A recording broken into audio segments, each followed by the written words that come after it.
Buenos días, buenas tardes, buenas noches. El día de hoy vamos a mostrar un aspecto relevante de lo que se requiere para hacer aplicaciones productivas con ciencia de datos, pero mostrando gráficas de los datos para mejor entendimiento de estos. Entonces, vamos a arrancar, como siempre, un cuaderno Júpiter, y donde en todos nuestros cuadernos tiene siempre un índice donde podemos ver el objetivo, la preparación del ambiente de las bibliotecas, y siempre vamos a tener del lado derecho la posibilidad de ir recorriendo el índice y regresándose. Entonces, vamos a empezar. Entonces, siempre hay que instalar las bibliotecas que generalmente en el ambiente que trabajamos ya están instaladas, y todas las bibliotecas generalmente se instalan con la instrucción pip install, por ejemplo, matplotlib, Seaborn, que la vamos a usar ampliamente hoy, y todos nuestros cuadernos pues tienen una fecha de ejecución, como esta que acabamos de hacer ahorita, que es el día de hoy exactamente lo que acabamos de hacer. Entonces, vamos a volver a ejecutar completamente el cuaderno. Entonces, siempre nos vamos en la parte superior, donde está la línea de comando en el Jupyter, y vamos a decirle que vamos a limpiar, restart and clear output, y nos va a indicar que si lo queremos hacer, le decimos que sí. Y una vez que hacemos eso, nuestro cuaderno va a tener del lado izquierdo las celdas limpias, que ya no van a estar ejecutados, y lo vamos a volver a ejecutar otra vez. Entonces vamos a ejecutar el cuaderno, y en este momento una a una las celdas se van ejecutando. Para ir analizando qué se va haciendo, vamos a ir viendo cada una. Las celdas en los cuadernos Jupyter tienen dos tipos, son lo que se llama de código y otro que se llama de comentarios o markdown, ¿no? Entonces, yo puedo poner una celda de un tipo u otro. Entonces, vamos a ir a la primera celda. Entonces, la primera celda de ejecución es una biblioteca, la segunda sí vamos en una por una para hacer mucho más didáctico la enseñanza. Podemos poner todos en una sola línea, pero así vamos poniendo la biblioteca y un poco de documentación, tal cual como vienen los documentos oficiales de la biblioteca. Tomamos la fecha y después ya vamos a empezar a analizar el módulo. Entonces vamos a leer unos datos genéricos de un proyecto muy conocido de pingüinos y que tienen ciertos datos interesantes y para analizarlos. Y vamos a hacer, como siempre, las funciones. Lo primero que es que tenemos que recibir los datos, ver de qué tamaño son. Un archivo relativamente pequeño, 16K, y tiene un conjunto de registros, pues no tan grande, 344, y tiene 8 campos que son en especie de qué isla, etcétera, el tamaño de una parte de su cuerpo, de la otra, etcétera, ¿no? Entonces, la idea pues es mostrar estos datos porque después en otro momento esto lo vamos a poner en un mapa y vamos a poder poner después unas predicciones numéricas.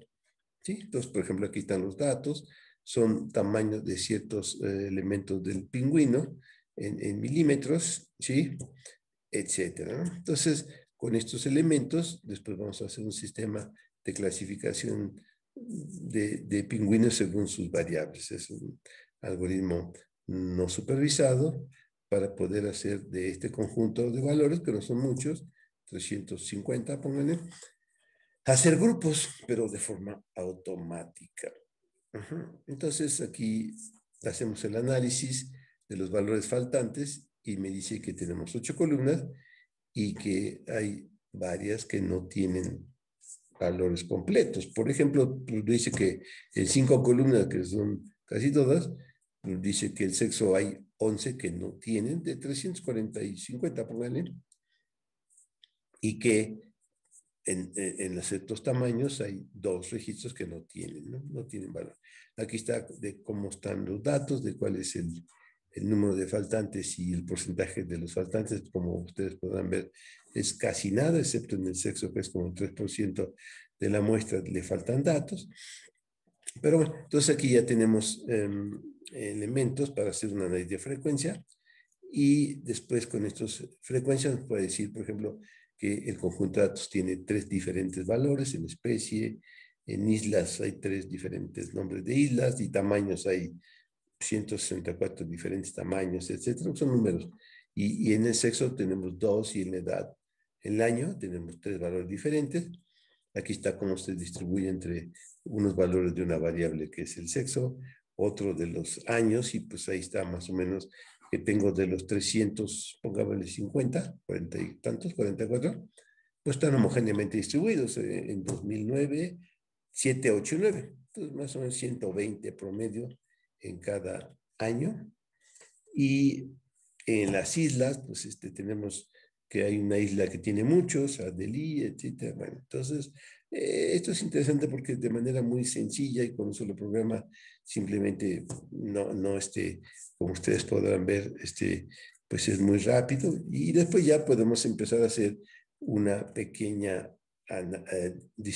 graficación sencilla por los diferentes tipos. Y, por ejemplo, aquí está muy claramente que los tipos especie Gentoo son anaranjados y todos están con una relación entre estos dos valores, ¿sí?